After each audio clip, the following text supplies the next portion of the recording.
খুবই extra ordinary একটা programme ছিল আজকে এখানে। আসলে এই প্রোগ্রামগুলো আমাদের অনেক আগেই করা উচিত ছিল।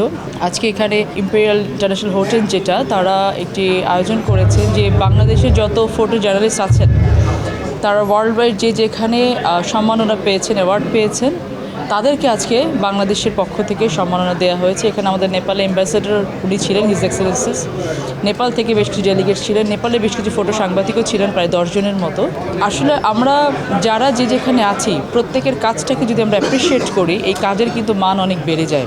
এবং ফটো জার্নালিজম এমন একটি বিষয় যারা কিন্তু আসলে দেশকে রিপ্রেজেন্ট করে ওয়ার্ল্ড ওয়াইড, এবং একটা ছবির মাধ্যমে যা বলা যায়, অনেক কিছু বলেও কিন্তু এটা বলা যায় না। হ্যাঁ, সো এবং আমার খুব ভালো মনে আছে 1989 যে একটি বন্যা হলো, সেই বন্যাতে তখন আমরা মিরপুরে থাকতাম, আমরা অনেক ছোট। আমার দাদি হঠাৎ করে স্ট্রোক করেছিলেন, তখন রাস্তায় কোনো গাড়ি চলতো না, নৌকা চলতো। সে সময় আমার দাদিকে হাসপাতালে নিয়ে যাওয়া হচ্ছিল একটি আপনার এটা ভ্যান গাড়ি বলে না, ভ্যান গাড়ির উপরে শুয়ে আমার মা ছিলেন সাথে, আমার মামা ছিলেন সাথে, দাদিকে নিয়ে যাওয়া হচ্ছিল। এবং এই ছবিটা একজন ফটোগ্রাফার উঠান, এবং সেই ছবিটা তখন ন্যাশনালি এবং ইন্টারন্যাশনালি কিন্তু এটা পাবলিসিটি হয়ে যায়, এবং মানুষ জানে যে আসলে বাংলাদেশের চিত্র কেমন ছিল 89 সালে যে ফ্লাডটা হয় বাংলাদেশে।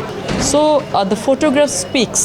আমরা চাই যে এই ইন্ডাস্ট্রিটাকে অনেক বেশি ডেভেলপ করার জন্য বাংলাদেশে, এবং জার্নালিজম এবং ব্লু জার্নালিজমের মধ্যে একটা টোটাল আমরা একটা ব্যারিয়ার ক্রিয়েট করতে চাই। সো আমি আমার মন্ত্রণালয়ের পক্ষ থেকে তাদেরকে আশ্বস্ত করেছি, তার যে ফটো জার্নালিজম যে অ্যাসোসিয়েশনটা আছে, তাদের যে ধরনের সহযোগিতা প্রয়োজন আমার মন্ত্রণালয় থেকে আমি অবশ্যই সেটা করবো, তাদের পাশে দাঁড়াবো, এবং এই ইন্ডাস্ট্রিকে ন্যাশনাল এবং ইন্টারন্যাশনালি আরও অনেক বেশি পরিচিত করার জন্য যা পদক্ষেপ নিতে হবে ইনশাআল্লাহ নেব। এটা প্রকল্প তো আসলে আমাদের সবথেকে বড় ফ্ল্যাগশিপ যেটা হচ্ছে ফ্যামিলি কার্ড, এটা তো আমাদের অনগোয়িং আছে, চলছে, ফেজ ওয়াইজ চলছে।